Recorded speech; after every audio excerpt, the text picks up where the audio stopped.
যে সমস্ত অপমানজনক কাজ করেছেন আপনারা, কি কাজগুলো করলেন? সুন্দর সৌদি আরবের প্রিন্স মোহাম্মদ বিন সালমানের ছবি লাগাই দিলেন, তার পুষ্পোত্তলিকা বানালেন, পোড়ালেন, জুতা মারলেন। এটা মিডিয়ায় যায়নি। এটা সৌদি আরব সম্পর্কে আপনারা তো বিদ্বেষ কেন? কই এরদোগানের তো দেখলাম না ছবি। মুনাফেক এই ফিলিস্তিনের জন্য 1 নম্বর মুনাফেক হলো এরদোগান। 1 নম্বর মুনাফেক এরদোগান। ও ফিলিস্তিনের জন্য কিছুই করেনি। কি করবে? ও কার সদস্য জানেন না? এটা প্রসঙ্গক্রমে কথাটা চলে আসলো। ও ইসরায়েলে তেল দেয়। ও কেন ইসরায়েলের বিরুদ্ধে কথা বলবে? 2 নম্বর মুনাফেক হলো ইরান। এরা মক্কা মদিনা শত্রু। আপনার দেশের কয় হাজার লোক থাকে ইরানে? তুরস্কে কয় হাজার লোক থাকে? 30 লক্ষ বাঙালি থাকে সৌদি আরবে। পৃথিবীর সবচেয়ে বেশি রেমিটেন্স আসে বাংলাদেশে সৌদি আরব থেকে। আপনি একটা নিমক হারাম, আপনি সৌদি আরবের বিরুদ্ধে এত গালি দিলেন। তুরস্ক থেকে ইসরায়েলে ফ্লাইট যাতায়াত করে, কিন্তু সৌদি থেকে কি ইসরায়েলে ফ্লাইট যাতায়াত করে? মুনাফাই করবেন না, খবরদার। আরে জীবন কতদিনের? জীবন কতদিনের? হকটা যদি বলে না যেতে পারে আল্লাহর কাছে দাঁড়াতে পারবো না। মুনাফাই করার জায়গা পান না। যা করেছেন, কি করবেন আপনি সৌদি আরবের বিরুদ্ধে? যদি খুব সুন্দর করে বলে দেয় যাও বাঙালিদের এখানে থাকা লাগবে না, কি করবেন আপনি? সৌদি আরবে কি করবেন আপনি? কিছু করতে পারবেন? আমেরিকার সাহস আছে সৌদি আরবে ইউজ করার? রাশিয়ার সাহস আছে? চীনের সাহস আছে? আপনি কার পিছনে লাগলেন? তাওহীদের দেশটাকে আপনি অপমান করেছেন। আমার তো মনে হয় না যে আপনারা ফিলিস্তিনের জন্য ঢাকায় গেছিলেন। আমার মনে হয় সৌদি আরবকে গালি দেওয়ার জন্য, সৌদির বিরুদ্ধে অবস্থান করার জন্য গেছিলেন। এই জন্য বলি বাংলাদেশের অধিকাংশ যারা মুসলিম বলে দাবি করে, অধিকাংশ শিয়া। যারা সৌদি আরবকে গালি দেয় এরা শিয়া। স্পষ্ট প্রমাণ কত নেবেন আপনি? আপনার মধ্যে আর ইরানের শিয়াদের মধ্যে কোনো পার্থক্য নেই। কেন পত্রিকায় আপনি দেখেননি? সিরিয়া বিজয়ের পরে বিশ্ব ব্যাংক থেকে যত ঋণ নিয়েছে সমস্ত ঋণ পরিশোধের দায়িত্ব নিয়েছে সৌদি আরব। আপনি কয় টাকা দিয়েছেন? এই বাংলাদেশ থেকে তোমার বাপ কয় টাকা পাঠাইছে? ফিলিস্তিনের জন্য তুমি কয় টাকা পাঠাইছো বাংলাদেশ থেকে? 2018 সালে সৌদি আরব $500 মিলিয়ন দিয়েছে। তুমি কয় টাকা দিয়েছো? প্রতি বছর পাস করা আছে, আকসা ফান্ড তৈরি করা আছে, জেরুজালেম ফান্ড তৈরি করা আছে। এই ফান্ডে প্রতি বছর 100 মিলিয়ন করে সৌদি আরব টাকা দেয়, ডলার করে দেয় রেগুলার। তুমি কয় টাকা দিয়েছো? তোমার বাপের যদি নাম ভালো থাকে কালকে প্রকাশ করে দিও বাংলাদেশ থেকে এত হাজার কোটি টাকা দেওয়া হয়েছে, বা এত মিলিয়ন ডলার বা এত বিলিয়ন ডলার দেওয়া হয়েছে। তোমার মাজায় বল থাকলে তুমি বুঝলে। শোনেন, যারা সৌদি আরবে হামলা করতে চায়, যারা হারামাইনকে অপমান করতে চায়, মক্কা এবং মদিনা ইমানের সাথে জড়িত প্রসঙ্গ। মক্কা হলো কাবা, কেবলা আমার। তার সম্পর্কে কেউ কিছু বললে আমার ইমানে লাগে রে ভাই, আমার ইমানে লাগে। এটা সহ্য করা যায় না, এটা বরদাস্ত করা যায় না। বছরে তুমি কয় টাকা উঠাও ফিলিস্তিনের জন্য? কালকে হিসাব দিবা। বাংলাদেশের অনেকগুলো দল আছে না, ইসলামী দল, কে কয় টাকা পাঠাইছে ফিলিস্তিনের জন্য? মুনাফেকের দল এরা মুনাফেকের দল। সৌদি আরবকে গালি দেয় কিভাবে? লা হাওলা ওয়ালা কুওয়াতা ইল্লা বিল্লাহ। অথচ এই ফিলিস্তিনি মুসলিমদের জন্য অস্ত্র কারা দেয়? সৌদি যা করে তা বলে না, এটা হলো অভ্যাস।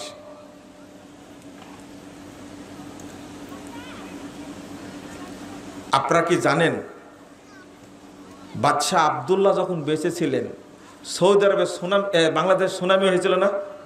হয়েছিল? আপনারা জানেন এই আবদুল্লাহ কত টাকা দিয়েছিল আইলার জন্য, সুনামির জন্য? তখন মনে হয় ফখরুদ্দিন ক্ষমতায়, তাই না? ফখরুদ্দিন ক্ষমতায় তখন। আপনি চিন্তা করতে পারছেন তখন 9,000 900 কোটি ডলার দিয়েছে তখন। জানতেন? আমরাই জানতে পেরেছি 10 বছর পরে যে বাদশাহ আবদুল্লাহ আইলার জন্য টাকা দিয়েছিল, কিন্তু মাইরি খাইছে তো সব, তাই না? জানবে কি করে? যদি জানতে পারে সৌদি সরকার এত কোটি টাকা দিয়েছে, তাহলে মানুষ হিসাব চাইবে কোথায় গেল এটা। হিসাবটা হেরফের হতে পারে, কিন্তু বড় একটা ফান্ড দিয়েছে গোপনে সৌদি সরকার। এই সৌদি সরকার বাংলাদেশের জন্য পাঠাইছে, কিন্তু বাংলাদেশের মানুষ এটা জানেই না। দুর্ভাগ্য। আমি কথাগুলো খুব কষ্টের সাথে বললাম যে আজকে যেভাবে সৌদি আরবকে গালি দেওয়া হচ্ছে, আর গালি কারা দিচ্ছে? আমাকে একজন প্রশ্ন করেছে, আমার চাচাও প্রশ্ন করেছে, সাইদুল ভাইয়ের বাপ বলছে যে গাজা সম্পর্কে এদের প্রশ্ন করেছে আমাকে, ফিলিস্তিন বিষয়ে আপনার ভূমিকা কি? চিন্তা করতে পারছেন আমার ভূমিকা কি? বুঝছেন তো? তো আমি আপনাদের, একজন বলছে কি জানেন, যে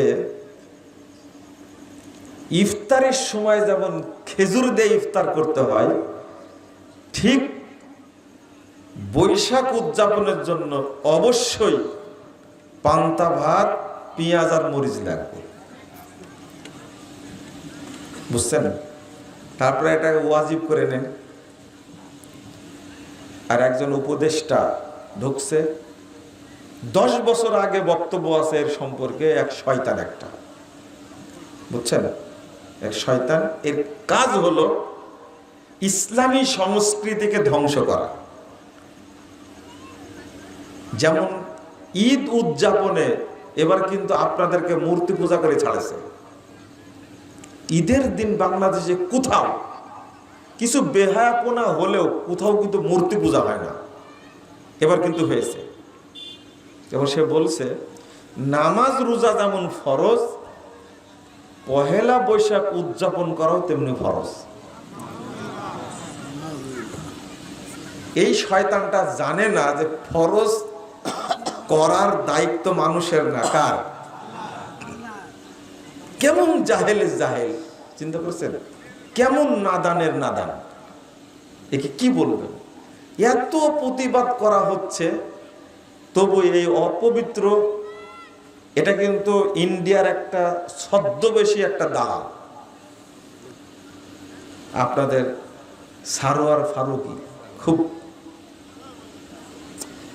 প্রিয় নাট্যকার, তাই না? আপনি যাই করেন, আরো অনেকে ইসলাম বিরোধী কাজ করে, কিন্তু এই মানুষটা, এর কাজ হলো ইসলামী সংস্কৃতিকে ধ্বংস করা, এর ছাড় দেয়। আমি কেন কথাটা বললাম? আল্লাহ রাব্বুল আলামিন বলছেন, একটু শোনেন। আজকে আমার বক্তব্যের বিষয় ছিল মিশ্রিত আকীদা। কি আকীদা? মিশ্রিত আকীদা এবং তার পরিণাম। এইটা একটু শোনার চেষ্টা করবেন, বোঝার চেষ্টা করবেন ইনশাআল্লাহ।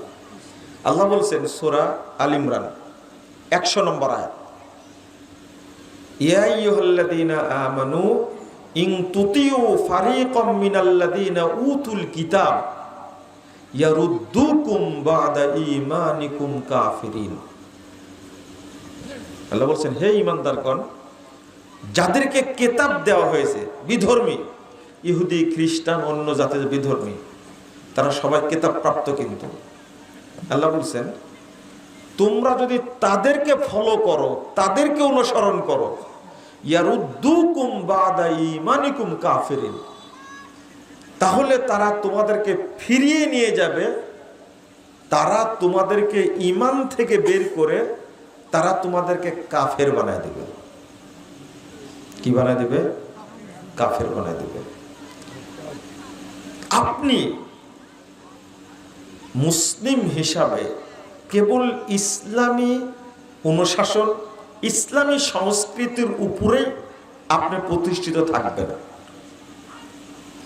যখনই আপনি অন্য ধর্ম, অন্য জাতি, অন্য সভ্যতা, অন্য কালচারের আপনি অনুসরণ করবেন, তখন আর আপনি মুমিন থাকবেন না। আল্লাহ বলছেন, আফাহুকমাল জাহিলিয়াতি ইয়াবগুন ওয়া মান আহসানু মিনাল্লাহি হুকমান লিকাওমিন ইউকিনুন। আল্লাহ বলছেন 50 নম্বর আয়াত সূরা মায়েদা, লোকেরা কি ওই জাহেলি অন্ধকার যুগের সভ্যতার দিকে ফিরে যেতে চাচ্ছে? ওয়া মান আহসানু মিনাল্লাহি হুকমান লিকাওমিন ইউকিনুন, যারা ঈমানদার ব্যক্তি তাদের জন্য আল্লাহর বিধানের চেয়ে, আল্লাহ প্রদত্ত আদর্শের চেয়ে আর কার আদর্শ উত্তম হতে পারে? আল্লাহ প্রশ্ন করছেন। এরপর আল্লাহ বলছেন 51 নম্বর আয়াত সূরা মায়েদা, ইয়া আইয়ুহাল্লাযীনা আমানু লা তাত্তাখিযুল ইয়াহুদা ওয়ান নাসারা আউলিয়া বা'দুহুম আউলিয়া বা'দ। হে ঈমানদারগণ, তোমরা ইহুদি খ্রিস্টানদেরকে বন্ধু হিসাবে গ্রহণ করো না, ইহুদিকেও না, খ্রিস্টানকেও না। কারণ মনে রেখো, বা'দুহুম আউলিয়া বা'দ, তারা এক অপরের কি? বন্ধু। এরপর আল্লাহ বলছেন, ওয়া মাইয়া তাওয়াল্লাহুম মিনকুম ফাইন্নাহু মিনহুম, তোমাদের মধ্যে যে কেউ তাদের দিকে ফিরে যাবে সে তাদেরই অন্তর্ভুক্ত হবে। তাদের সংস্কৃতির, তাদের আদর্শের, তাদের কালচারের যদি আপনি অনুসরণ করেন, তাদেরকে যদি ফলো করেন, আল্লাহ বলছেন সে তাদেরই অন্তর্ভুক্ত হবে। নাউজুবিল্লাহ। রাসূল সাল্লাল্লাহু আলাইহি ওয়াসাল্লাম বলছেন, 4031 নম্বর হাদিস, আবু দাউদের মধ্যে আসছে, হাদিসের সনদ সহিহ, মান তাশাব্বাহা বিকওমিন ফাহুয়া মিনহুম। আল্লাহর কথার সাথে মিলে যাচ্ছে। মান তাশাব্বাহা বিকওমিন, যে ব্যক্তি অন্য জাতির সাদৃশ্য অবলম্বন করবে, ফাহুয়া মিনহুম, সে তাদেরই অন্তর্ভুক্ত হবে। রাসূল সাল্লাল্লাহু আলাইহি ওয়াসাল্লাম বলেছেন, লাইসা মিন্না মান তাশাব্বাহা বিগায়রিনা। কত হাদিস নেবেন আপনি, কত আয়াত নেবেন? আল্লাহ রাসূল বলছেন, ওই ব্যক্তি আমার অন্তর্ভুক্ত নয়, ও আমার উম্মতি নয়, যে আমাদের ছাড়া অন্য কোনো জাতির অনুসরণ করে, অনুকরণ করে। ওয়ালা তাশাব্বাহু বিল ইয়াহুদি ওয়ালা বিন নাসারা। আরো পরিষ্কার করে বলছেন, তোমরা ইহুদি খ্রিস্টানদের সাদৃশ্য অবলম্বন করো না।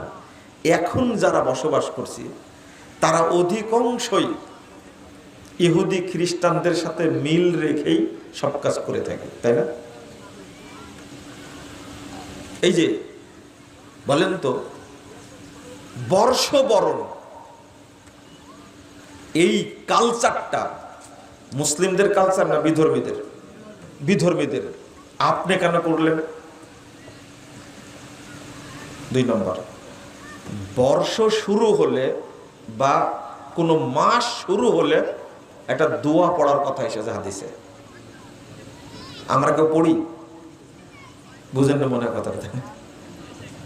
একটা দোয়া আছে, সাহাবীর এই দোয়াটা পড়তেন এবং এত সুন্দর একটা দোয়া।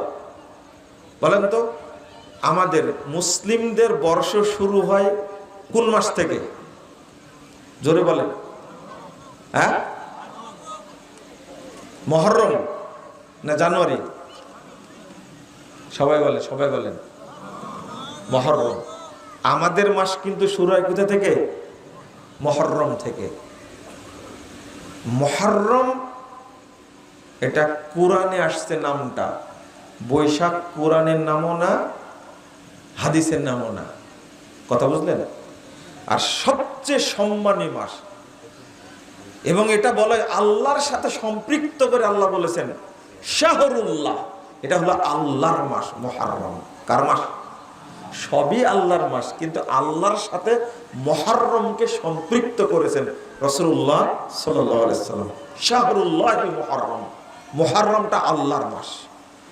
তো যখন আপনার বছর শুরু হবে তখন আপনি একটা দোয়া পড়বেন, পড়েন আমার সাথে, আল্লাহুম্মা আদখিলহু আলাইনা বিল আমনি ওয়াল ঈমানি ওয়াস সালামাতি ওয়াল ইসলাম জাওয়াজিম মিনাশ শাইতান ওয়া রিদওয়ানিম মিনার রহমান। কে জানেন? হাত তুলেন তো। শোনেন, যখনই কোনো মাস শুরু হবে তখনই এই দোয়াটা পড়বেন। এর মধ্যে আল্লাহর কাছে চাওয়া আছে, আল্লাহ তুমি নিরাপত্তার সাথে, ইমানের সাথে, ইসলামের সাথে যাবতীয় বালা মুসিবত, ভীতি, শঙ্কা থেকে মুক্ত করে তুমি এই বছরটা পার করো। তারপরে কি? জাওয়াজিম মিনাশ শাইতান, আল্লাহ শয়তানের যাবতীয় ষড়যন্ত্র, ওয়াসওয়াসা থেকে তুমি এই বছরটা আমাকে মুক্ত রাখো। আরেকটা হলো ওয়ারিদওয়ানিম মিনার রহমান, আর এই মাসটা যেন আমি, এই বছরটা যেন আমি আল্লাহর সন্তুষ্টির মাধ্যমে পার করতে পারি। এটা পড়েননি কেন? এটা জানেননি কেন?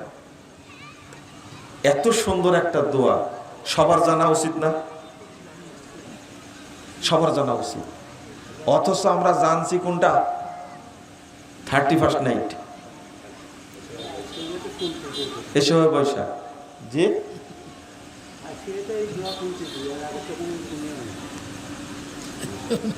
এবার তো প্যাঁচ লাগাই দিয়েছেন, বলছেন যে এই দোয়া তো জীবনে শুনিনি, আজকে প্রথম শুনলাম। তাহলে এই দোষটাকে আমার? একজন মরে গেছে মানুষটা, আল্লাহ তাকে জান্নাত দান করুক, সে রাঙ্গামাটি থেকে ফোন দিছে আমাকে, 5-7 বছর আগে হবে। বলছেন যে বাবা, আপনি সালাতের বইটা লিখলেন, আরো 30 বছর আগে লেখার দরকার ছিল। আমি বললাম যে কেন? আমার বয়স এখন 78 বছর, স্টক করে শুয়ে আছি, গায়ে বল নাই, কিন্তু বইটা এই সময় হাতে পড়লো, ঈমান আনলাম কিন্তু আমল করতে পারলাম না, এই জন্য আপনাকে ফোন দিয়েছি। কথা খুব আস্তে আস্তে বলছে, কথা ভালো বোঝা যায় না। বলছে 30 বছর আগে লেখার দরকার ছিল, এতক্ষণ পরে দিলেন। এই দেখেন সাইদুল ভাইটা চিনেন নাকি? দেখেন এটাও দেরি করে দিলেন। জি জি জি জি।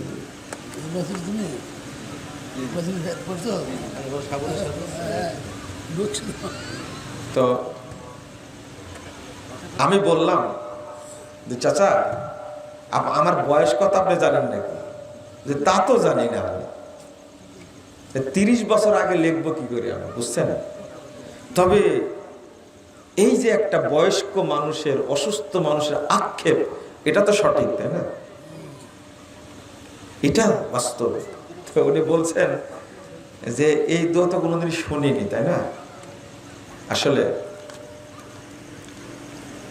আমি যেটা বলি সেটাতেই আপনারা শুরু করেন কি আন্দোলন, তাই না?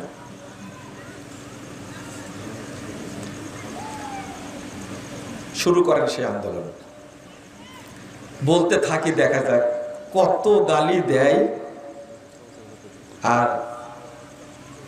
কত অপবাদ দেয়। আর আমি দোয়া করি আল্লাহর কাছে, আল্লাহ তুমি এদেরকে হেদায়েত দান করো, এদেরকে আল্লাহ বুঝার তৌফিক দান করো। বলেন আমিন।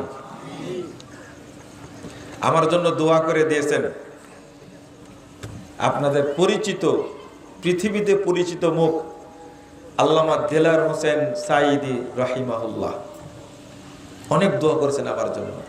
জেলখানে ছিলাম তো, 3 মাস 22 দিন একসঙ্গে ছিলাম, অনেক দোয়া করেছেন। এই মানুষটার দোয়া আল্লাহ কবুল করলে যথেষ্ট ইনশাআল্লাহ। কত আদরের সাথে আমার কাছে চিঠিটা লিখছেন, 9 পৃষ্ঠার চিঠি, 9 পৃষ্ঠার। চামচিকা যদি চিন্তা করে সূর্যের আলো আমি লিভাই দিব, তার পৃথিবীর সব চামচেকে এক জায়গায় হলে পারবে? জোনাকি জোনাকি কিন্তু চেষ্টা তো করবে, তাই না? জোনাকি বলে যে সূর্যের আলো আমি নিভা দেব, ওর পাছায় আলো হয় একটু, কতটুকু কতটুকু আলো হয় কিছু মনে করেন না, আমি আগে কিন্তু বলে নিছি। বলছে একটু আলো হয়, তার লপুংঝঙ্গ কত, ও মনে করে সূর্যের আলো আমি নিভে দেব। তো একজন মানুষ যে দোয়া করেছে, বাংলাদেশের সারা এক কাট্টা হয়ে যদি গালি দেয়, মনে হয় আমার কিচ্ছু হবে না ইনশাআল্লাহ। ইনশাআল্লাহ। জাল হাদিসের কবলে রাসূল সাল্লাল্লাহু আলাইহি সাল্লামের সালাত, এই বইটার কথা তো আগে বললাম, তাই না? তিনি বইটা পড়ে চিঠি লিখেছেন আমার কাছে জেলখানা থেকে, ভুল সংশোধনে সফলতা আছে, ব্যর্থতা নেই, লজ্জারও কিছু নেই। শুনলেন শিরোনামটা? শুনলেন? বলেন তো এ কেমন শিরোনাম, কোথায় থেকে বের হয়েছে এটা? ভুল সংশোধনে সফলতা আছে, ব্যর্থতা নেই, লজ্জারও কিছু নেই। এটা হলো শিরোনাম। এটা শুধু শিরোনাম না, এটা একটা ইতিহাস, জাতি পরিবর্তনের মন্ত্র একটা। শুধু এই শিরোনামটা আপনি মেনে নেন, আপনার চোরকে ভুলে যাবে দেখেন। কিন্তু আপনি মানতে পারলেন না, ওজন নষ্ট হয়ে গেল, তাই না?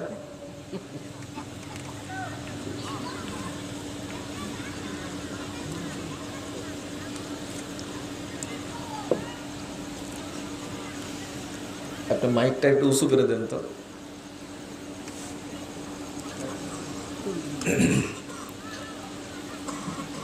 আজকে আমার কাছে ওয়াদা করবেন আপনারা,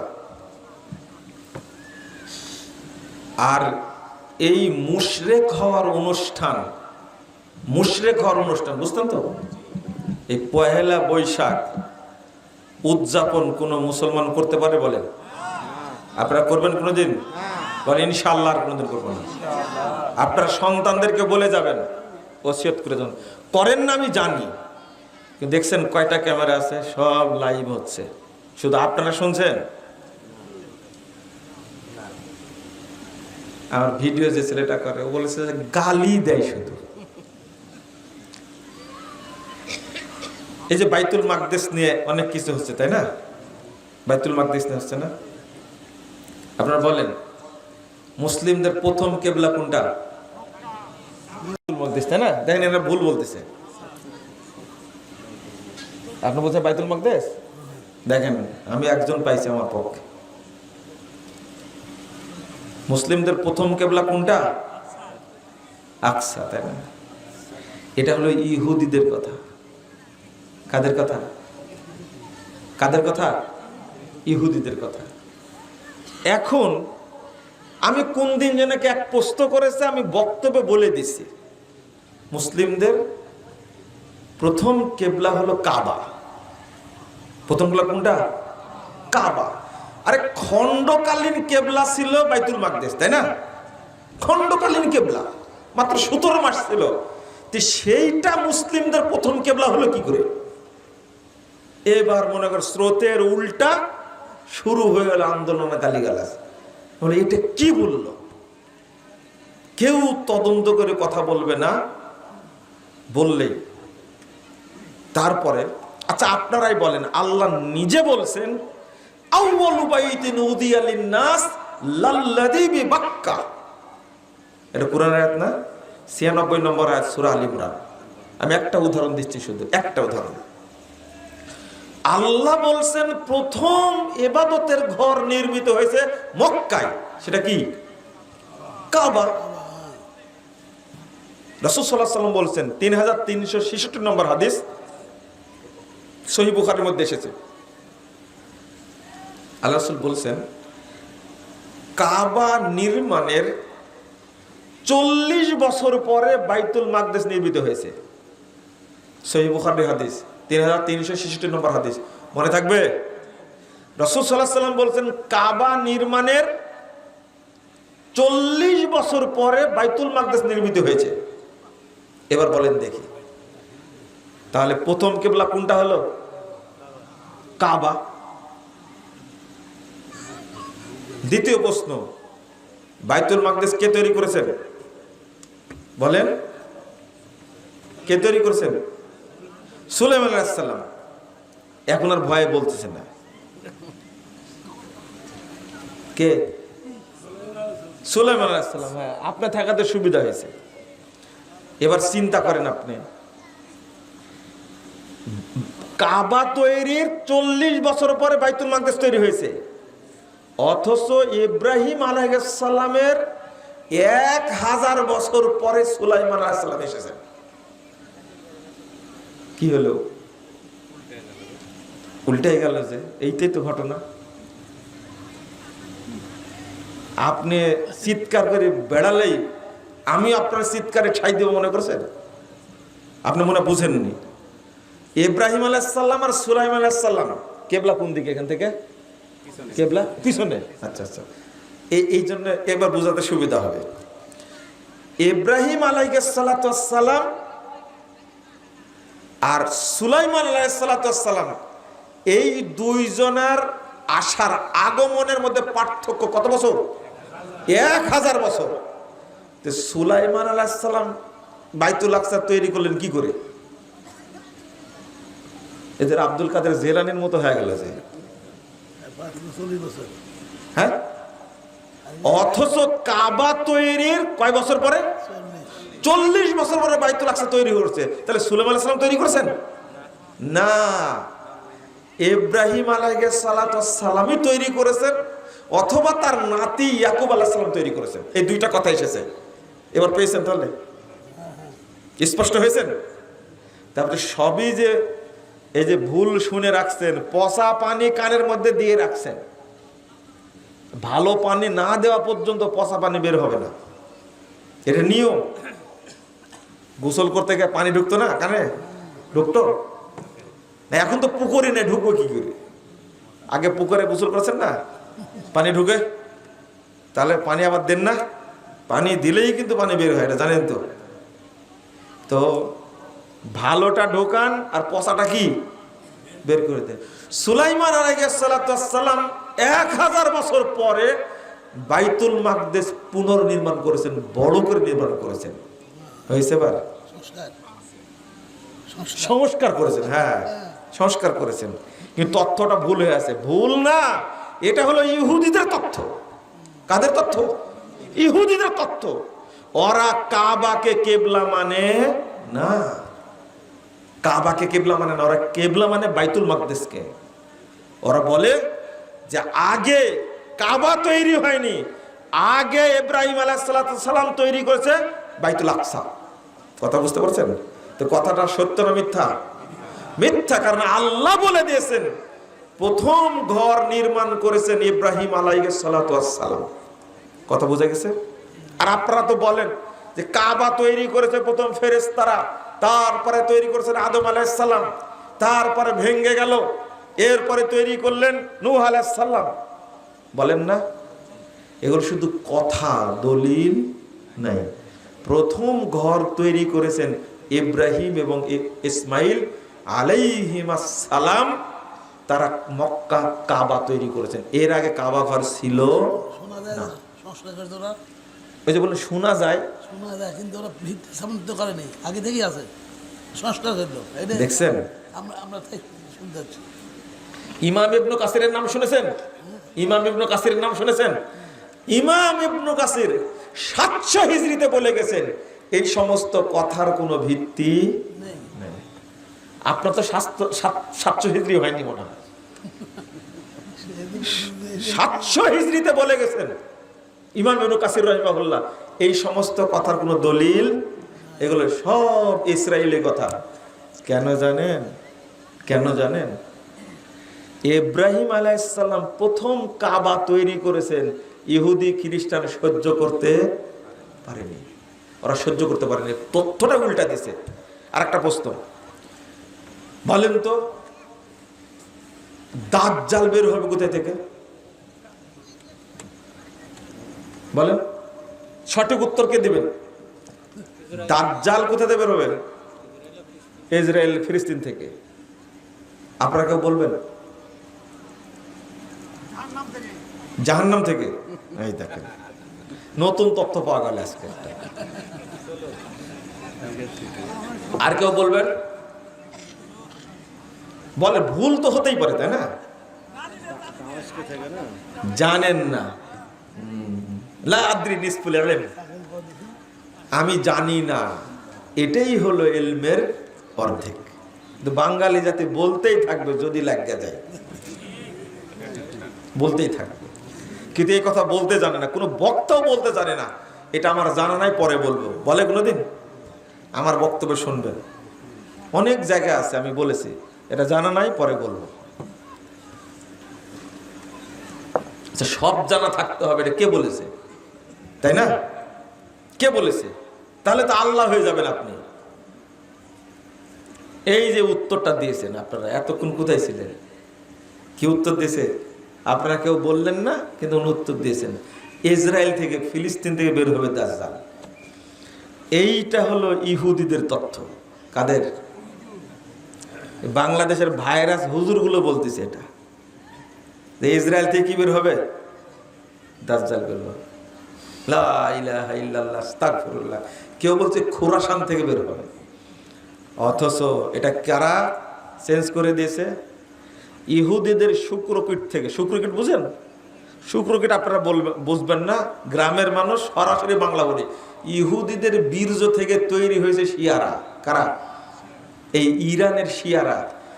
এই শিয়ারাই প্রতিপালন করছে এখনো। কে যেন এখনো বললো যে ইরান থেকে বের, কে বললো? জোরে বললেন না কেন আপনি? ওই যে আমার বক্তব্য শুনেছেন মনে হয়, শুনছেন? ইরান থেকে দাজ্জাল বের হবে। কোথায় থেকে? আজ থেকে সবাই মনে রাখবেন, বেশি বেশি প্রচার করবেন। দাজ্জাল কোথা থেকে বের হবে? ইরান থেকে বের হবে। সবাই প্রচার করবেন, দাজ্জাল বের হবে ইরান থেকে। দলিল 1342 নম্বর হাদিস মুসনাদ আহমদের মধ্যে এসেছে। রাসূলুল্লাহ সাল্লাল্লাহু আলাইহি ওয়াসাল্লাম বলেন, ইয়াখরুজুদ দাজ্জাল মিন ইয়াহুদিয়াতে আসবাহান। আসবাহান শহরের ইয়াহুদি এলাকা থেকে দাজ্জাল বের হবে। আর আসবাহানটা হলো ইরানের তেহরান শহর থেকে 341 কিলোমিটার দূরে। তাহলে দাজ্জালকে প্রতিপালন করছে কারা? শিয়ারা। কারা? শিয়ারা। দাজ্জাল যখন বের হবে, সহিহ মুসলিমের হাদিস, আল্লাহ রাসূল বলছেন দাজ্জালের সাথে 70,000 ইহুদি থাকবে। 70,000 কি থাকবে? এই শিয়ারাই হলো ইহুদি। এই শিয়ারাই কি মনে থাকবে আপনাদের? এই জন্য আপনারা ইরানকে কিছু বললেন না, তুরস্ককে কিছু বললেন না, আপনারা মার্চ ফর গাজা অনুষ্ঠান করলেন ঢাকাতে সোহরাওয়ার্দী উদ্যানে। সেখানে গিয়ে সব দোষ চাপালেন সৌদি আরবের উপরে। আপনারা কি ফিলিস্তিনের পক্ষে গেছিলেন না সৌদি আরবকে গালি দিতে গেছিলেন? বুঝেননি কথা?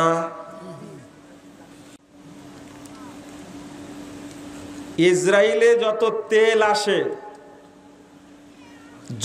তেল আসে তার 80% তেল আসে আজারবাইজান থেকে। তুরস্কের উপর দিয়ে লাইন করা আছে। আপনাদের জামাই, আপনাদের দুলাভাই এরদোগান আছে না, এই এরদোগান তেল আসার সুযোগ করে দিয়েছে ইসরায়েলে। তো তার সম্পর্কে কিছু বললেন না? সৌদি আরবকে এত গালি দিলেন কেন? জবাব দেন। সৌদি আরবকে গালি দিলেন কেন? তুরস্ক এ যাবৎ ফিলিস্তিনের জন্য, গাজার জন্য কি করেছে? ইরান এ যাবৎ ফিলিস্তিনের জন্য, গাজার জন্য কি করেছে? চাপাবাজি ছাড়া কিছু করেনি। চাপাবাজি বুঝেন? কিছুই করেনি।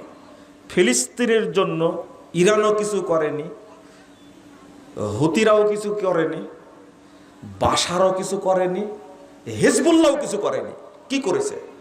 একটা কাজ করেছে ওরা, এদেরকে উস্কা দিয়ে ফিলিস্তিনের প্রায় 60,000 মানুষকে হত্যা করেছে। আপনারা আমার এই কথা বুঝবেন, তবে আরো 10 বছর সময় লাগবে। কয় বছর? তালেবান কি করলো? কিছু না করতে পারুক, ফিলিস্তিনে কিছু খাবার তো পাঠাতে পারতো, পাঠায়নি কেন? কি জন্য পাঠায়নি? এটাও জানেন না আপনারা, এটাও জানেন না, জানবেন না, আপনারা কোনোদিন জানবেন না। লা হাওলা ওয়ালা কুওয়াতা ইল্লা বিল্লাহ, আস্তাগফিরুল্লাহ। কিন্তু ঢাকার বুকে যে সমস্ত অপমানজনক কাজ করেছেন আপনারা, কি কাজগুলো করলেন? সুন্দর সৌদি আরবের প্রিন্স মোহাম্মদ বিন সালমানের ছবি লাগাই দিলেন, তার কুশপুত্তলিকা বানালেন, পোড়ালেন, জুতা মারলেন। এটা মিডিয়ায় যায় না, যায়নি এটা? সৌদি আরব সম্পর্কে আপনারা তো বিদ্বেষ কেন? কই এরদোগানের তো দেখলাম না ছবি। মুনাফেক এই ফিলিস্তিনের জন্য 1 নম্বর মুনাফেক হলো এরদোগান, 1 নম্বর মুনাফেক এরদোগান। ও ফিলিস্তিনের জন্য কিছুই করে না, কি করবে? ও কার সদস্য জানেন না? এটা প্রসঙ্গক্রমে কথাটা চলে আসলো। ও ইসরায়েলে তেল দেয়, ও কেন ইসরায়েলের বিরুদ্ধে কথা বলবে? 2 নম্বর মুনাফেক হলো ইরান, এরা মক্কা মদিনা শত্রু। আপনার দেশের কয় হাজার লোক থাকে ইরানে? তুরস্কে কয় হাজার লোক থাকে? 30 লক্ষ বাঙালি থাকে সৌদি আরবে। পৃথিবীর সবচেয়ে বেশি রেমিটেন্স আসে বাংলাদেশে সৌদি আরব থেকে। আপনি একটা নিমক হারাম, আপনি সৌদি আরবের বিরুদ্ধে এত গালি দিলেন। তুরস্ক থেকে ইসরায়েলে ফ্লাইট যাতায়াত করে, কিন্তু সৌদি থেকে কি ইসরায়েলে ফ্লাইট যাতায়াত করে? মুনাফাই করবেন না, খবরদার। আরে জীবন কত দিনের, জীবন কত দিনের? হকটা যদি বলে না যেতে পারে আল্লাহর কাছে দাঁড়াতে পারবো না। মুনাফাই করার জায়গা পান না। যা করেছেন, কি করবেন আপনি সৌদি আরবের বিরুদ্ধে?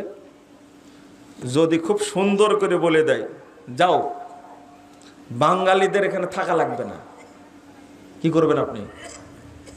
সৌদি আরবে কি করবেন আপনি? কিছু করতে পারবেন? আমেরিকার সাহস আছে সৌদি আরবে ইউজ করার? রাশিয়ার সাহস আছে? চীনের সাহস আছে? আপনি কার পিছনে লাগলেন? তাওহীদের দেশটাকে আপনি অপমান করেছেন। আমার তো মনে হয় না যে আপনারা ফিলিস্তিনের জন্য ঢাকায় গেছিলেন। আমার মনে হয় সৌদি আরবকে গালি দেওয়ার জন্য, সৌদির বিরুদ্ধে অবস্থান করার জন্য গেছিলেন। এই জন্য বলি বাংলাদেশের অধিকাংশ যারা মুসলিম বলে দাবি করে, অধিকাংশ শিয়া। যারা সৌদি আরবকে গালি দেয় এরা শিয়া। স্পষ্ট প্রমাণ কত নেবেন আপনি? আপনার মধ্যে আর ইরানের শিয়াদের মধ্যে কোনো পার্থক্য নেই। কেন পত্রিকায় আপনি দেখেননি? সিরিয়া বিজয়ের পরে বিশ্ব ব্যাংক থেকে যত ঋণ নিয়েছে সমস্ত ঋণ পরিশোধের দায়িত্ব নিয়েছে সৌদি আরব। আপনি কয় টাকা দিয়েছেন? এই বাংলাদেশ থেকে তোমার বাপ কয় টাকা পাঠাইছে? ফিলিস্তিনের জন্য তুমি কয় টাকা পাঠাইছো বাংলাদেশ থেকে? 2018 সালে সৌদি আরব $500 মিলিয়ন দিয়েছে। তুমি কয় টাকা দিয়েছো? প্রতি বছর পাস করা আছে, আকসা ফান্ড তৈরি করা আছে, জেরুজালেম ফান্ড তৈরি করা আছে। এই ফান্ডে প্রতি বছর 100 মিলিয়ন করে সৌদি আরব টাকা দেয়, ডলার করে দেয় রেগুলার। তুমি কয় টাকা দিয়েছো? তোমার বাপের যদি নাম ভালো থাকে কালকে প্রকাশ করে দিও বাংলাদেশ থেকে এত হাজার কোটি টাকা দেওয়া হয়েছে, বা এত মিলিয়ন ডলার বা এত বিলিয়ন ডলার দেওয়া হয়েছে। তোমার মাজায় বল থাকলে তুমি বুঝলে। শোনেন, যারা সৌদি আরবে হামলা করতে চায়, যারা হারামাইনকে অপমান করতে চায়, মক্কা এবং মদিনা ইমানের সাথে জড়িত প্রসঙ্গ। মক্কা হলো কাবা, কেবলা আমার। তার সম্পর্কে কেউ কিছু বললে আমার ইমানে লাগে রে ভাই, আমার ইমানে লাগে। এটা সহ্য করা যায় না, এটা বরদাস্ত করা যায় না। বছরে তুমি কয় টাকা উঠাও ফিলিস্তিনের জন্য? কালকে হিসাব দিবা। বাংলাদেশের অনেকগুলো দল আছে না, ইসলামী দল, কে কয় টাকা পাঠাইছে ফিলিস্তিনের জন্য? মুনাফেকের দল এরা, এরা মুনাফেকের দল। সৌদি আরবকে গালি দেয় কিভাবে? লা হাওলা ওয়ালা কুওয়াতা ইল্লা বিল্লাহ। অথচ এই ফিলিস্তিনি মুসলিমদের জন্য অস্ত্র কারা দেয়? সৌদি যা করে তা বলে না, এটা হলো অভ্যাস।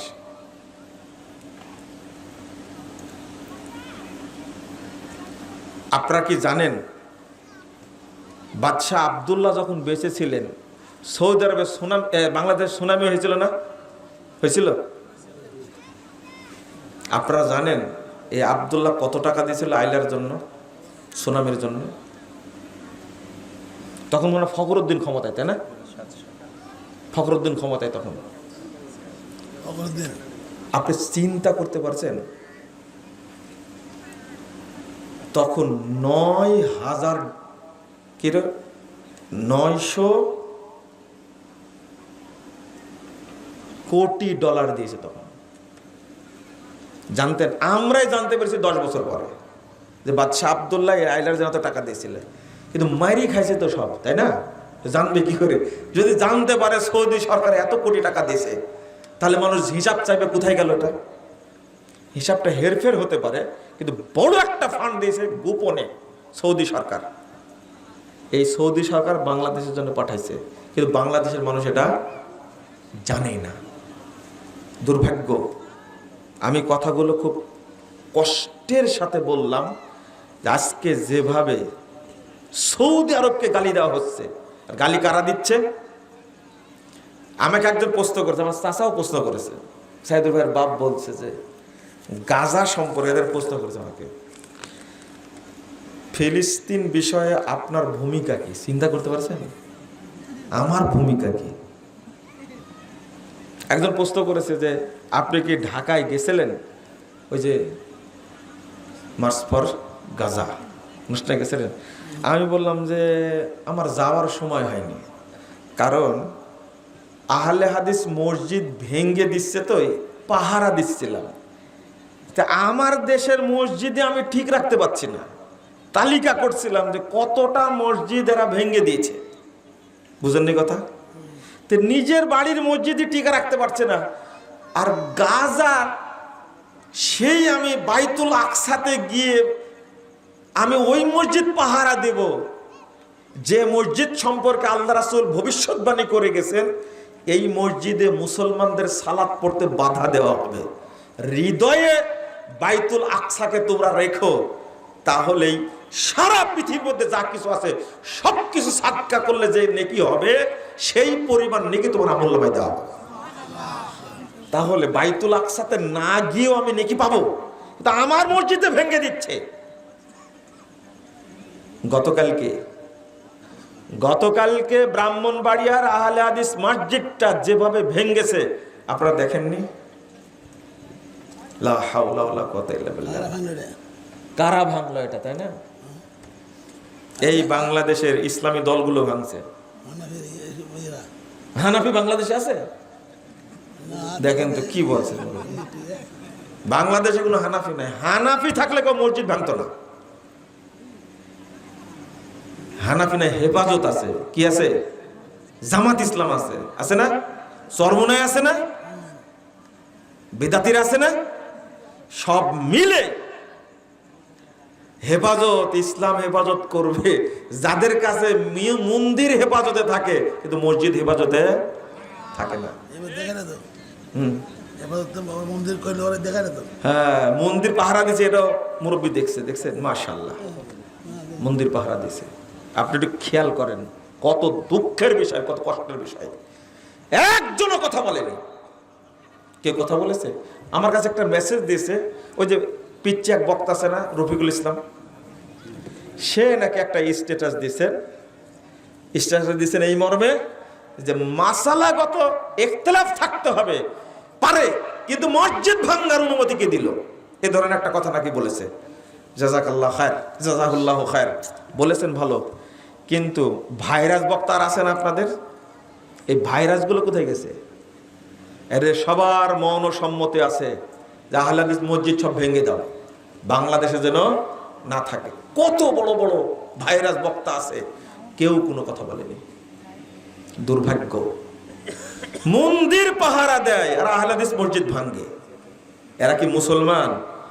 এদেরকে যে মুসলমান মনে করে সে কি মুসলমান? যারা মসজিদ ভাঙ্গে তাদেরকে যে মুসলমান মনে করে সে কি মুসলমান? প্রশ্ন আসে না, প্রশ্ন আসে না। হ্যাঁ, উত্তর দিয়েছেন আপনি। এরাই হলো বাংলাদেশে ইসরায়েল। এরা ইসরায়েল। কি আশ্চর্য! এরা হলো আব্রাহার বংশধর। কার বংশধর? আব্রাহার বংশধর। এদের সবাইকে আল্লাহ ধ্বংস করুক, বলুন আমিন। এদের জন্য কোনো পজিটিভ দোয়া নাই, এদের জন্য বদদোয়া। আমি গতকাল বক্তব্যে বলেছি, কুনুতে নাজেলা শুরু করলাম, এই নাজেলা পড়তেই থাকবো। আমার অস্ত্র বল নাই, অর্থ বল নাই, জনবল নাই, মুখের দোয়া তো আছে। আল্লাহ একদিন কবুল করবেন ইনশাআল্লাহ। কেউ টিকবে না। আব্রাহার মতো আল্লাহ এদেরকে ধ্বংস করবেন ইনশাআল্লাহ। হয় তওবা করবে, না হলে ধ্বংস হবে। দুইটা পথ, হয় তওবা না হলে কি ধ্বংস হতেই হবে। ধ্বংস। তোমরা আল্লাহর ঘর ভেঙেছ। হিন্দু গির্জা তৈরি করে, মণ্ডপ তৈরি করে পূজা করে, খ্রিস্টান গির্জা তৈরি করে পূজা করে, কাদিয়ানীরা মসজিদ তৈরি করে পূজা করে, শিয়ারা মসজিদ তৈরি বসবাস করে। আর বাংলাদেশে আহলে হাদিসরা মসজিদ তৈরি করে ইবাদত করতে পারবে না? পারবে ইনশাআল্লাহ। আগামী দিনে একটা দোয়া আল্লাহর কাছে করি, আল্লাহ তুমি এই বাংলাদেশে মসজিদ যারা ভাঙ্গে তাদের অস্তিত্ব তুমি বাংলাদেশে রেখো না, বলেন আমিন। তাদের অস্তিত্ব দেখতে চাই না। আল্লাহ যেন এদেরকে ধ্বংস করে। বহু জাতিকে আল্লাহ ধ্বংস করেছে। আব্রাহাকে তুমি যেভাবে ধ্বংস করেছো, আল্লাহ তুমি যারা মসজিদ ভেঙে দেয় তুমি ওইভাবে ধ্বংস করে দাও, বলেন আমিন। বলেন। এখানে কোনো ছাড় নাই। বলতে যাচ্ছিলাম যে কথা, সেটা হলো মিশ্রিত ঈমান। মনে আছে বিষয়টা বলছিলাম? মনে আছে? তার মধ্যে শুরু করেছিলাম কি দিয়ে? ঈমানের একটা অংশ আল্লাহ রাব্বুল আলামিন বলছেন, ওমা ইউমিনু আকসারুহুম বিল্লাহ ইল্লা হুম মুশরিকুন। সূরা ইউসুফ 106 নম্বর আয়াত।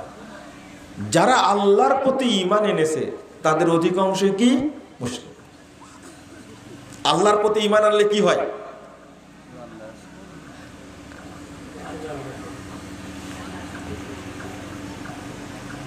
আপনার মন খারাপ করলেন একটু মনে হয়। কেএফসি আর বাটা এটা মসজিদ না মাদ্রাসা? উত্তর দেন তো। মসজিদ। কেএফসি কোম্পানিতে না ইতিমখানা? এত ভাঙলেন, গ্রেফতার হলো না? অনেকে গ্রেফতার করেনি, মিডিয়ায় আসেনি, আইজির চোখে পড়েনি, পড়ছে না? সব উপদেষ্টা চোখে পড়েছে। আপনারা কার কথা বলবেন? এই যে মসজিদটা যে ভাঙছে, এই উপদেষ্টাদের চোখে পড়েনি মনে করছেন আপনি? পড়েনি চোখে? প্রশাসনের চোখে পড়েনি? বাবারা, কেউ ছাড় পাবে না, এটা আল্লাহর ঘর। তোমার মৌর সম্বন্ধে কেউ ছাড় পাবে না ইনশাআল্লাহ।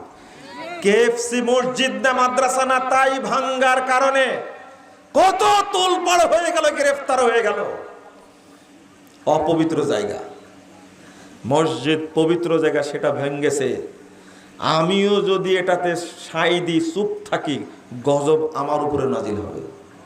মসজিদ এমন জায়গা, উপদেষ্টা মণ্ডলী ছাড় পাবা না, তোমরা মনে রেখো এটা মসজিদ। প্রশাসন ছাড় পাবা না, এটা মসজিদ, এটা আল্লাহর ঘর। তুমি তিলে তিলে বুঝতে পারবে মসজিদ ভেঙ্গেছে, আমি কোনো কথা বলিনি, গজব তোমার উপর আসবে ইনশাআল্লাহ। বদদোয়া থেকে তুমি রেহাই পাবে না। এই শেষে কথাটা বলতে বাকি ছিল, এটা বলে দিলাম। কেউ রেহাই পাবে না, কেউ রেহাই পাবে না ইনশাআল্লাহ, কেউ রেহাই পাবে না। আল্লাহ কাউকে ছাড় দেবে না। বাংলাদেশের বুকে গর্বের সাথে আপনারা বলেন 95% মুসলিমের দেশ। এটা 95% মুসলিমেরা। কত পার্সেন্ট মুসলিম এই বক্তব্যে বুঝবেন আপনারা। আল্লাহ বলছেন যারা আল্লাহর প্রতি ঈমান এনেছে তাদের অধিকাংশ কি মুশরিক। আল্লাহ বলছেন ওয়া ইন্না কাসীরাম মিনান নাস বিলিকাই রাব্বিহিম কাফিরুন। সূরা রোম 8 নম্বর আয়াত। অধিকাংশ মানুষ আল্লাহর সাথে সাক্ষাৎ করবে কাফের অবস্থায়। কি অবস্থায়? লেন এবার, কথা তো আমার না, কার কথা? আল্লাযীনা আমানু বিল বাতিল ওয়া কাফারু বিল্লাহ উলাইকা হুমুল খাসিরুন। 52 নম্বর আয়াত সূরা আনকাবুত। যারা ঈমান আনবে বাতিল জিনিসের উপরে, কিসের উপরে? ওয়া কাফারু বিল্লাহ, আল্লাহর সাথে কুফরি করবে, তারা কিয়ামতের দিন ক্ষতিগ্রস্ত হবে, তারা জাহান্নামে যাবে। আল্লাহ কেন বললেন কথাগুলো? বাংলাদেশের মানুষ ভাগ করে, যারা ধর্ম মানে তারা একটা প্রকার আছে না, এরা অধিকাংশই পীর পূজারি, মাজার পূজারি, কবর পূজারি, তাই না? এদের সংখ্যা বেশি না কম? আরে পাগলা মসজিদে 9 কোটি টাকা উঠছে। কয় কোটি? মসজিদ পাগল তাই উঠছে। অথচ বাংলাদেশের কত মানুষ না খেয়ে থাকছে, খাবার নাই, সবাই দান করছে কোন জায়গায়? এই পাগলা মসজিদে। চিঠি লিখেছে, চাচা হাসেনা কোথায়, দেখছেন ওই চিঠিতে? তো দানও করেছে, ওই জায়গাতে খোঁজ নিতে গেছে, ওখানে চিঠি দিছে। আরেক শ্রেণীর মানুষ আছে বাংলাদেশে রাজনীতি করে না? এরা কি শিরিক করে না? শিরিক শুধু করে, এরা শিরিক উৎপাদন করে। যত দল রাজনীতির সাথে জড়িত আছে সবাই শিরিক চাষ করে, সবাই। বুঝেননি মনে, তাই না? খাম্বা পূজা করে না? প্রত্যেক দল নির্বাচনী প্রচারণা শুরু করে কোথায় থেকে? মসজিদ থেকে না মাজার থেকে? মাজার থেকে না? এরা কি মুশরিক না? বুঝেননি তাহলে লোক থাকলো আর। এই জন্য আল্লাহ বলছেন, যারা আল্লাহর প্রতি ঈমান এনেছে তাদের অধিকাংশই কি? মুশরিক। আল্লাহ বলছেন মুশরিক কিভাবে হলো? যত মানুষ এই যে স্মৃতিসৌধে গিয়ে নীরবতা পালন করে, তারপরে খাম্বার কাছে গিয়ে নীরবতা পালন করে না? আপনারাও তো করেন। যারা রাজনীতি করে তারা করে, তাই না? ভোট দেয় কারা? তাহলে উত্তর দেন। ভোট আপনারা দেন না, তাই না? ভূত আসে। হ্যাঁ, বিগত 16 বছর ভোট দেখেছেন না? ভোট কেন্দ্রে জানিনি, কিন্তু ভোটের বাক্স ভর্তি। বলছে সারা পৃথিবীতে 2024 সালে 7 জানুয়ারির মতো নির্বাচন, এরকম বিশুদ্ধ ফ্রেশ নির্বাচন কোথাও হয়নি। আমার মনে হয় শয়তানের দাঁত একটাও নাই। ও হাসতে হাসতে দাঁত ফেলে দিছে। নাউযুবিল্লাহ, আস্তাগফিরুল্লাহ। যারা ভোট দেন তারা কি কাকে ভোট দেন? গম যদি 10 কেজি চুরি করে তাহলে তার ভাগ আপনিও পাবেন ইনশাআল্লাহ, তো কোনো সন্দেহ নাই। আর যদি 10 কোটি চুরি করে, ভাগ পাবেন না? পাবেন, অবশ্যই পাবেন। আপনাকে কখনো মাহরুম করা হবে না, আপনি চিন্তাই করেন, অবশ্যই পাবেন আপনি। এটাই ভাব। পাপের বেলা, তাই না? কি ভাই? আরে থামেন না, নামাজ পড়া শিখাচ্ছি, একটু থামেন। ঈমানই নাই, নামাজ পড়বেন কোথা থেকে? বুঝেননি কথা? ঈমান না থাকলে নামাজ পড়ে কাজ হবে? হ্যাঁ, ওই মার্কা মুসল্লি এখন আছে। রাসূল সাল্লাল্লাহু আলাইহি ওয়াসাল্লাম বলছেন, ওইটাই বলিনি আগে হাদিসটা। আপনারা চলে যাবেন নাকি? মাদ্রাসার প্রোগ্রাম, এই টাকা পয়সা দিয়ে তারপরে যাবেন। দিবেন না মনে হয়, তাই না? কে কে টাকা দেবেন না? হাত তুলে লাগে। যারা দিয়েছে তারা দিবে না, তাই না? ও টাকা উঠেছে আগে। ও তাহলে ঠিক আছে, যাওয়ার সময় কিছু দিয়ে যাবেন আপনারা। কি বলছিলাম? আল্লাহ রাসূল সাল্লাল্লাহু আলাইহি ওয়াসাল্লাম বলছেন, ইয়াতি আলান নাস জামান। ওই যে হাদিসটা অনুবাদ করব তার আগে মনে করি যে নামাজের কথা এখনই বলবো। মানুষের সামনে একটা যুগ আসবে, 30,992 নম্বর হাদিস, মুসান্নাফ ইবনে সাহিবের মধ্যে আসছে। মানুষের সামনে একটা সময় আসবে, যুগ আসবে, ইয়াসতামিউন ওয়া ইয়াসাল্লুনা ইলাল মাসাজিদ। মানুষ দলে দলে মসজিদে যাবে এবং সালাত আদায় করবে। সব মসজিদ মুসল্লি দ্বারা পূর্ণ থাকবে। ওয়ালাইসা ফীহি মুমিন, কিন্তু কোন মসজিদে একজন ইমানদার খুঁজে পাওয়া যাবে না। হইল?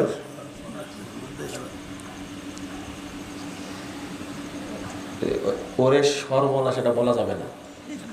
ঠিকই, কিন্তু মানে আমরা তো বুঝতেই পারি না আগে থেকে। সর্বনাশ কথাটা আর আপনারা বলবেন না। এই এলাকাও পরিচিত, আমাদের এলাকাও পরিচিত, কিন্তু এটা একটা আকীদা বিরোধী কথা। এটা বলে দেবে সর্বনাশ হয় না কখনো, কথা বলে। এটা হলো খারাপ মিনিং একটা আসে, ওটা বলবেন না। তিনি বলছেন হাদিস শুনে বলছে ওরে সর্বনাশ। আপনি তাহলে বুঝতেন কথাটা, যাই বলুক না কেন ওনার ভিতরে আঘাত করেছে, তাই না? সব মসজিদে মুসল্লি থাকবে কিন্তু একজনও কি থাকবে না? ইমানদার থাকবে না। তাহলে কোরআন আয়াত আর হাদিস দুইটাকে মিলল। আল্লাহ রাসূল বলছেন 2229 নম্বর হাদিস তিরমিজির মধ্যে আসছে, লা তাকুমুস সাআহ হাত্তা তালহাকা কাবাইলু মিন উম্মতি বিল মুশরিকিন ওয়া হাত্তা ইয়াবুদুল আওসান। আল্লাহ রাসূল বলছেন কিয়ামত হবে না যতদিন আমার উম্মতের অনেক দল মুশরিক না হবে এবং মূর্তি পূজা না করবে, ততদিন কিয়ামত হবে। কবাইলু মিন উম্মতি, শুনেন হাদিস অনুবাদ, কবাইলু মিন উম্মতি, অনেক গোত্র, অনেক দল, তারা মুশরিকদের সাথে মিলে যাবে এবং তারা মূর্তি পূজা করবে। এটা না হওয়ার আগ পর্যন্ত কিয়ামত হবে না। আজকের অবস্থানটা মিটান তো দেখি। এবার যারা দুর্গা পূজা করেছে মুসলিম আর হিন্দু মিলে, এটা কোনোদিন দেখেছেন বাংলাদেশে আগে? দেখেছেন? এর বদলাও কিন্তু দিছে। আপনারা মূর্তি পাহারা দিলেন, মণ্ডপ পাহারা দিলেন, আপনারা মন্দিরে গিয়ে যে বক্তব্য দিলেন, দারুণ বক্তব্য, ওখানে গিয়ে আল্লাহর প্রশংসা করছে। তার বদলাটা কি দিল? ওই চিটাগাঙ্গে একজন সহজ সরল আইনজীবীকে জবাই করে মারছে। মারেনি? এগুলো জানেন না নাকি আপনারা? জানেন তো অবশ্যই। জানেন না মানে? এই হিন্দুরা একজন আইনজীবী নিরপরাধ মানুষকে জবাই করে হত্যা করলো না? এটা বদলা। খুব সুন্দর প্রতিদান আপনাদের দিয়ে দিছে। আপনারা ভুল করেছেন, ভুল করেছেন, ভুল করেছেন। আল্লাহ রাসূল কি বলছেন? বহু গোত্র, বহু দল মুশরিকদের সাথে মিশে যাবে এবং মূর্তি পূজা করবে। মুসলিমদের সাথে মূর্তির কোনো সম্পর্ক নেই। আজকে দুঃখের বিষয়, কষ্টের বিষয়, মুসলিম খুঁজে পাবেন না। অধিকাংশ মানুষই মাজারে যাচ্ছে, সেজদা দিচ্ছে, সেখানে টাকা পয়সা দিচ্ছে, খানকায় যাচ্ছে, দরগায় যাচ্ছে। এরা মুসলিম না মুশরিক? মুশরিক। আর যারা রাজনীতি করে তারা ছলে বলে কৌশলে পহেলা বৈশাখ উদযাপন করছে আর মুখে বলছে গণতন্ত্রের জন্য জীবন দিব। কি দিবে? কত সুন্দর করে বলছে। এখানে বলছে যাবতীয় ক্ষমতার উৎস কে? আল্লাহ। আর দুর্গাপুর কলেজ মাঠে গিয়ে বলবে কি? জনগণই সকল ক্ষমতার উৎস। মুসলিম না মুনাফিক? এই কথাটা বলার জন্যই, এই কথা বললেই আর মুশরিক হয় কোনো সমস্যা নেই। কি হয়? এত বড় কথা যে বলতে পারে সে আর মুমিন থাকতে পারে? আল্লাহ বলছে ওয়ান্নাল কুওয়াতা লিল্লাহি জামিআ। এই যে মিশ্রণ, আপনি একদিকে সালাত আদায় করছেন, আরেকদিকে মুখ দিয়ে বলছেন জনগণই সকল ক্ষমতার উৎস। মিশ্রণ হলো না? আচ্ছা মিশ্রণ বুঝেন কি আপনারা? একটা হাদিস অনুবাদ করব, মা বোন সহ, ভাই বোনেরা সহ সবাই শুনেন। হাদিসটা অনেকবার শুনেছেন কিন্তু আবারও শুনেন। আজকে বুঝেন তো, হাদিসটা বুঝতে হবে। মুস্তাদে আহমদ 17,458 নম্বর হাদিস। মুস্তাদে আহমদ হাদিসের সনদ সহিহ। রাসূল সাল্লাল্লাহু আলাইহি সাল্লামের কাছে 10 জন লোক আসছে অনেক দূর থেকে পায়ে হেঁটে। পেটে খাবার নাই, খালি গায়ে, পায়ে হেঁটে আসছে, পায়েও কিছু নাই, গায়েও কিছু নাই, পেটেও কিছু নাই, ইসলাম গ্রহণ করার জন্য আসছে। উকবা বিন আমির আল জুহানি রাদিয়াল্লাহু আনহু তিনি বলছেন, আল্লাহ রাসূল এই 10 জনের মধ্যে 9 জনকে কালেমা পড়ালেন, কালেমা শাহাদাত পড়ালেন। কয়জনকে? কয়জনের মধ্যে? 10 জনের মধ্যে। কয়জন বাদ গেছে? একজন। তো তারা বলছেন বায়াত কলু বায়াতা তিসআতান ওয়া তারাকতা হাদা। আল্লাহ রাসূল ঘটনা কি? আপনি 9 জনকে বায়াত করলেন, নিলেন, আর একজনকে ছেড়ে দিলেন, অথচ সবাই রাসূলের প্রতি মহব্বত, ইসলামের প্রতি মহব্বত, কোরআনের প্রতি মহব্বত নিয়ে এসেছে। তো রাসূল সাল্লাল্লাহু আলাইহি ওয়াসাল্লাম বলছেন ইন্না আলাইহি তামিমা, ওর শরীরে তাবিজ বাঁধা আছে। কি বাঁধা আছে? তাবিজ। বেশি কিছু না, কি বাঁধা আছে? তাবিজ। তখন ফাদ খালাইয়া দাও, তারা হাত ভিতরে ঢুকায়া কথা ছেড়ে ফেলে দিল তাবিজ। ফাবায়াহুন নবী সাল্লাল্লাহু আলাইহি সাল্লাম। এবার আল্লাহ রাসূল তার বায়াত নিলেন। আচ্ছা, এখন প্রশ্ন হলো, দূর থেকে এসেছে ইসলাম কবুল করার জন্য। আমাকে একজন লোক বলেছে, দেখেন বিশ্বাস আপনাদের, বলছে আপনার হাদিসের মনে বুঝ ঠিক হয়নি। আমাকে বলছে কেন? আল্লাহর নবী এত কড়া না, যে এত দূর থেকে আসছে, মুসলমানই তখন নাই, আর ও কাট করে রেখে দিবে আর 9 জনকে। তো কি করত? তিনি আল্লাহর নবী 10 জনকেই বায়াত করাবেন, করায়া বলবেন বাবা তোমার শরীরের মধ্যে তাবিজ আছে, তাবিজটা কি করে ফেলে দাও, ছেড়ে দাও। আমি বললাম ও আচ্ছা আচ্ছা, ভূত যদি কাঁধে থাকে, সর্ষে যদি ভূত থাকে, আপনারা বলেন না একটা কথা, তো ভূত ছাড়ানো যায়? হ্যাঁ, কত চেষ্টা করছেন বইয়ের ভূত ছাড়ানোর, কিন্তু ভূত কি যায়? সম্পর্ক অন্য জায়গায়, ওষুধ খায় কোনো কাজ হবে? এটা তো আপনারা বুঝেন। শোনেন, তো এই লোকের অবস্থা তাই। আমি বললাম যে ও তাহলে হাদিসটা আপনার মতো বুঝলেন, তাই না? আমি যে অনুবাদ করে বুঝাই দিচ্ছি, তাকে বাদ রাখলো। সাহাবীরা প্রশ্ন করলেন, আমরা আসলাম 10 জন, একজনকে বাদ দিলেন কেন? অনুবাদ করলাম না আমি। তার কারণ কি? ওনার সহ্য হয়নি যে এটা হতে পারে না, সামান্য তাবিজের জন্য তাকে কালেমা পড়াবে না, এটা হতে। আমাকে বলছে আপনি হাদিস বুঝেননি। কত নম্বর খাটাস চিন্তা করেন তো দেখি। আমি বললাম এটা ইসলাম।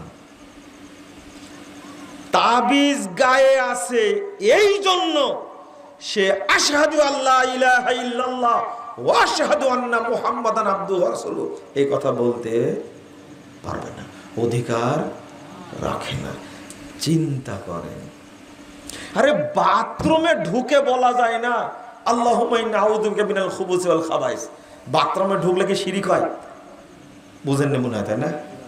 আরে বাথরুম সেরে আমি বের হব, শুধু বলবো কি গুফরানাকা। এই গুফরানাকা শব্দটা আমি বাথরুমের ভিতরে বলতে পারবো না। বাথরুম কিন্তু শিরিকের জায়গা না। শিরিকের জায়গা? এটা অপবিত্র জায়গা। কি জায়গা? অপবিত্র, পেশাব পায়খানা করার জায়গা এটা। এখানে আমি গুফরানাকা বলতে পারবো না। চিন্তা করেন, তাহলে যার অন্তরের মধ্যে তাবিজ দেওয়া শিরিক এইরকম আকীদা আছে, সে কি কোনোদিন আল্লাহ শব্দটা বলতে পারবে? আশহাদু আল্লা ইলাহা ইল্লাল্লাহ ওয়া আশহাদু আন্না মুহাম্মাদান আবদুহু ওয়া রাসূলুহু এইটা বলা তো দূরের কথা, অন্তরে শিরিকি আকীদা নিয়ে আল্লাহ শব্দ উচ্চারণ করা যাবে না, হারাম। আল্লাহ শব্দ উচ্চারণ করা যাবে না, হারাম। আল্লাহ শব্দটা অনেক পবিত্র। আল্লাহ রাসূল এটাই বুঝাতে চেয়েছেন। আর ওর দরকার মুসলমান, আর রাসূলের দরকার কি? বুঝেন না? ওর দরকার কি? মুসলমানই নাই, আর আপনি বলছেন যে একজনকে কাট করে রেখে দিল। আপনার কি ভাষাটা বুঝলেন? আমার মনে হয় বুঝেননি, তাই না? লোকটা আমাকে বলছে মুসলমানই নাই তখন, আর আপনি বলছেন কাট করে রেখে দিল। কাট করে তো রেখে দিয়েছিল, তাই না? যখন তাবিজ খুলেছে, ছিঁড়ে ফেলেছে, তখন আল্লাহ রাসূল কালেমা শাহাদত পড়াইছেন। এবার বোঝা গেছে তো? তাহলে বলেন তো, তাবিজ থাকাকালীন কোনো হজ কবুল হবে, সালাত কবুল হবে? আপনি আল্লাহ শব্দটাই বলতে পারবেন না। এটা হলো ইসলামের বিধায়, এটাই হলো মিশ্রিত আকীদা। চিন্তা করেন। আচ্ছা, এবার বলেন তো, আমার গায়ে তাবিজ নাই, আমার গায়ে কি নাই? তাবিজ নাই, কিন্তু আমার বিশ্বাস আছে তাবিজ গায়ে থাকলে কখনো জিন ভূত ধরবে না। বলেন তো, আমার ঈমান আছে কিনা? নাই। কি হয়েছে? ঈমান কি হয়েছে? ঈমান নাই, কি হয়েছে? হ্যাঁ, চলে গেছে। এই তো এতক্ষণ কি বক্তব্য বুঝলেন আপনারা? আমার ঈমান নাই বলে চলে গেছে। এই শুনে শুনে, এটা খুব গুরুত্বপূর্ণ কথা বলছেন। আমার ঈমান কি হয়েছে? নষ্ট হয়ে গেছে। ঈমান কি হয়েছে? চলে গেছে, তাই বললেন না? আচ্ছা, আমার ঈমান কি ছিল? এইটাই বুঝাতে পারছি না, কত দিন থেকে যে বুঝাচ্ছি আপনাদেরকে, এটা বুঝছেন না। আমার ঈমান কি ছিল? আমার ভিতরে বিশ্বাস আছে তাবিজ দিলে ভূতে ধরে না, তাহলে আমার ভিতরে কোনোদিন ঈমান ছিল? এই তো গেল কোথায়? আপনি বলছেন যে ঈমান নষ্ট হয়ে গেছে। আচ্ছা, যে কোনোদিন ওযু করেনি তার ওযু ভাঙলো কখন?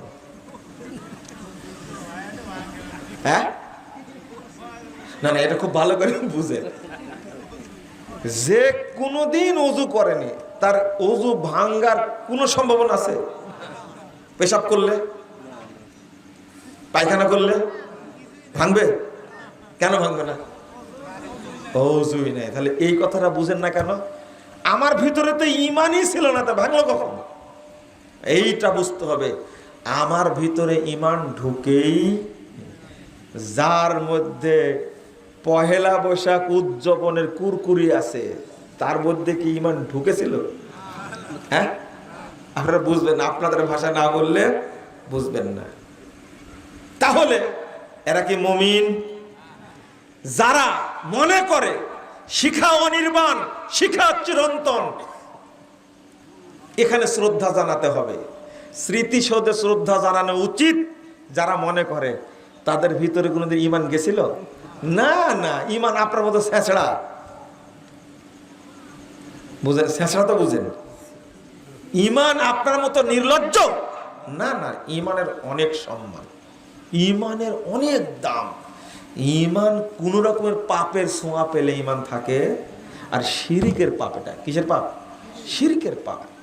আপনার বাপ মারা গেছে, কি করেছে? মারা গেছে। আপনার বাপ কি মারা গেছে, তো আপনি গোসল দিতে যায় দেখছেন বাপের ডেনায় কি তাবিজ, কোমরে তাবিজ। বলেন তো, আপনার বাপ কি কি? মুশরিক। আপনার বাপের ঈমান নাই, কি নাই? আমলও নাই। কারণ তার ভিতরে বিশ্বাস ছিল তাবিজ দিলে রোগ ভালো হয়, এই জন্য ঈমান কোনোদিন ঢুকেও নেই। এখন আপনার প্রশ্ন, বলেন কি ঈমান ঢুকেনি মানে? আমার বাপ 2 বার হজ করেছে। কয়বার? 2 বার। কি দাপট, 2 বার হজে গেছে, তাই কি দাপটই আলাদা। কিন্তু আপনার কি মনে আছে আব্দুল মুত্তালেব কয়বার হজ করেছে? বুঝেননি? একজন আমাকে বলছে, আপনার বক্তব্য আজকে আমার মোটেই পছন্দ হয়নি। কেন? মুরব্বী মানুষ বলছে। কেন? বলছে পছন্দ হবে কি করে? আমি মাজারে গরু দিই প্রতি বছর একটা, তাই মুশরিক হয়ে গেলাম? আমি 5 বার হজ করেছি, এই মসজিদের মুতাল্লি আমি। মাশাআল্লাহ, দারুণ যুক্তি তো দেখি। ও 5 বার হজ করে দাপটি আলাদা, মুতাল্লি তাই। আমি বললাম যে আব্দুল মুত্তালেব কোথাকার মুতাল্লি ছিল? কাবার মুতাল্লি। নিজে নিজেই বলছে কাবার মুতাল্লি। কয়বার হজ করেছে? এটা জানি না কয়বার হজ করেছে। আমি বললাম আব্দুল মুত্তালেব প্রতি বছর হজ করত। কাবা ঘরের মুতাল্লি কাবাকে পবিত্র রাখতো, ছাপা মারোয়া ছাই করত, সারা পৃথিবী থেকে যত হাজি গেছে তাদেরকে আপ্যায়ন করাতো এই আব্দুল মুত্তালিব। বলেন তো আছে কোথায়? তো জাহান্নামে আছে। তো কাবার মুতাল্লি হয়ে জাহান্নামে গেছে, আর আপনি এখানকার মসজিদের মুতাল্লি, তাই তো দাপট। বুঝেননি কথা? কাবার মুতাল্লি প্রমাণ না জান্নাতে যাবে, হজ দলিল না যে জান্নাতে যাবে, সালাত দলিল না যে জান্নাতে যাবে। জান্নাতে যাওয়ার দলিল হলো ঈমান। কি? ঈমান আছে কিনা এইটা দেখার পরে সালাত, তারপরে হজ, তারপরে উমরা, তারপরে যাকাত বলেন, সিয়াম বলেন, আগে ঈমান, তারপরে কি অন্য ইবাদত। ঈমান থাকলে কবুল হবে, না হলে কি হবে না। ও প্রতি বছর গরু দেয়, ওরুসে কি দেয়? গরু দেয়, তাও নিজেকে মুসলমান দাবি করছে। চিন্তা করছেন আপনি? আর বলছে আমি মসজিদের মুতাল্লি।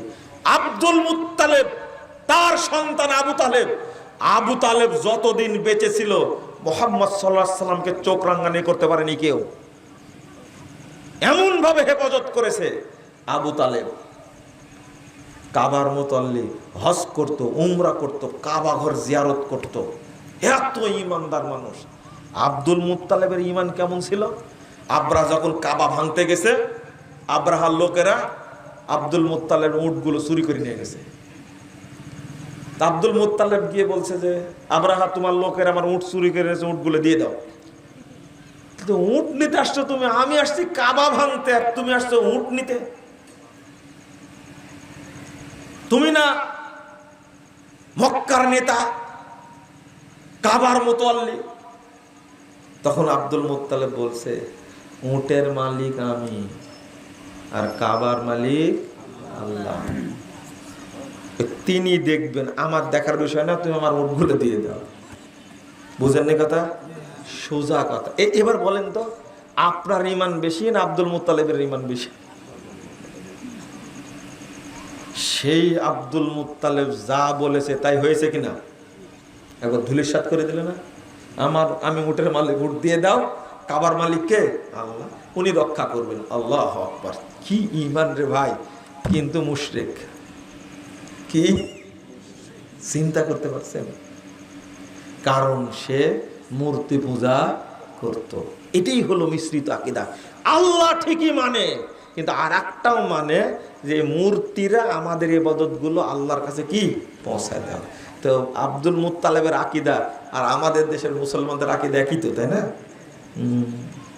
আমি মুশরিক বললে রাগ হয়, তাই না? আর যারা মসজিদ ভাঙে তারা কি? ইহুদি খ্রিস্টানদের চেয়ে খারাপ, এরা কাফের, এরা মুরতাদ, এরা মুরতাদ। ইসলামী শাসন থাকলে বিনা হিসাবে এদেরকে হত্যা করতে হতো। কথা বুঝেননি? না বুঝলে কিছু করার নাই। যদিও আমি সময় নিয়েছি বছর 10, আল্লাহ যদি হায়াত দেয় 10 বছর বলতে থাকবো। মানুষকে আগে ইমানই বুঝাবো ইনশাআল্লাহ, ইমানই বুঝাবো ইনশাআল্লাহ। রাগ করলেন আপনারা? না, রাগ করতে হবে না, বুঝতে হবে। আমরা জান্নাতে যেতে চাই। কোথায়? জান্নাতে যেতে চাই। আল্লাহ যেন আমাদের কবুল করেন, আমিন। আপনারা এত সময় দিবেন আমি তো বুঝতে পারিনি। আমার চাচা যে প্রশ্ন করেছে, ও এই তো 12টা বেজে গেছে তো দেখতেছি। আমি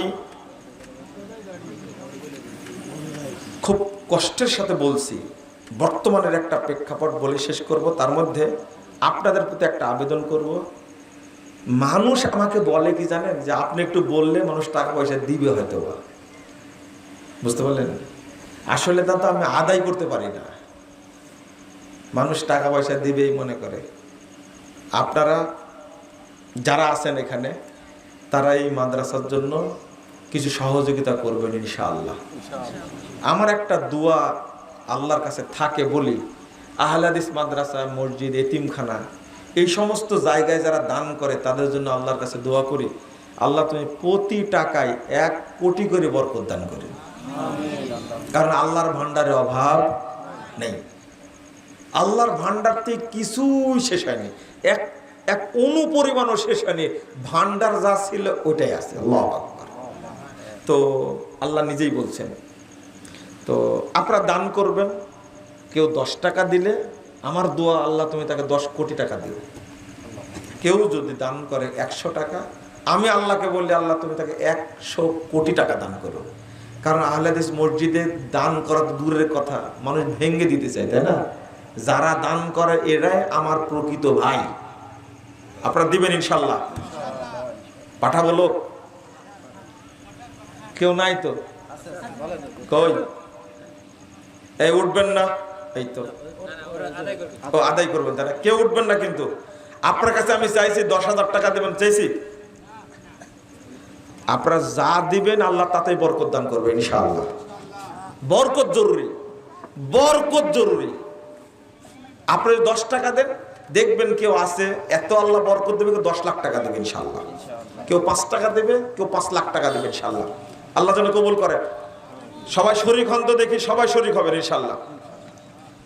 আমি যেটা বুঝাতে চাচ্ছিলাম, শেষে একটা জিনিস বুঝাতে চাচ্ছিলাম না, সেই বুঝটা হলো বর্তমান বাংলাদেশের প্রেক্ষাপটে কি করতে চাচ্ছে জানেন?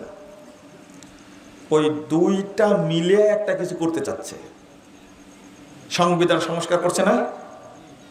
এই যে মিশ্রিত করা কত অপরাধ, এটা শুধু কথা বলে শেষ করব আমি। একটা জিনিস খেয়াল করেন, আমার দিকে তাকান। মিশ্রিত করার চিন্তা জীবনেও করবেন না। এত খারাপ জিনিস একটা, এত বড় অপরাধ আপনি কল্পনাও করতে পারবেন না। এরা সংবিধান সংস্কার কমিটি গঠন করেছে। আমরা বলেছি এই সংবিধানই বাতিল করতে হবে। কি করতে হবে? সংবিধান আপনি তৈরি করার অধিকার রাখেন না।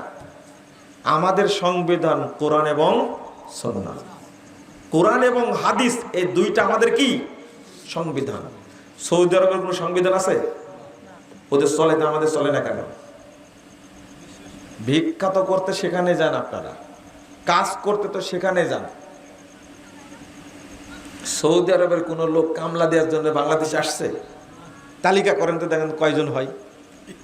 আপনারাই তো যান, সংবিধান নাই সেখানে। আমি বলছি 5 আগস্টের আগে অনেক বক্তব্য বলেছি এই সংবিধান চলবে না, বাতিল। তখন পুলিশ ডিস্টার্ব করেছে, গোয়েন্দা ডিস্টার্ব করেছে। কিন্তু 5 আগস্টের পরে বলছে এই সংবিধানে কি বাতিল, বলছে না? এই সংবিধান চেঞ্জ করতে হবে, পরিবর্তন করতে হবে। আর আমরা বলছি সংবিধানই থাকবে না। আমি মানুষ, আল্লাহর সৃষ্টি, আল্লাহর বিধান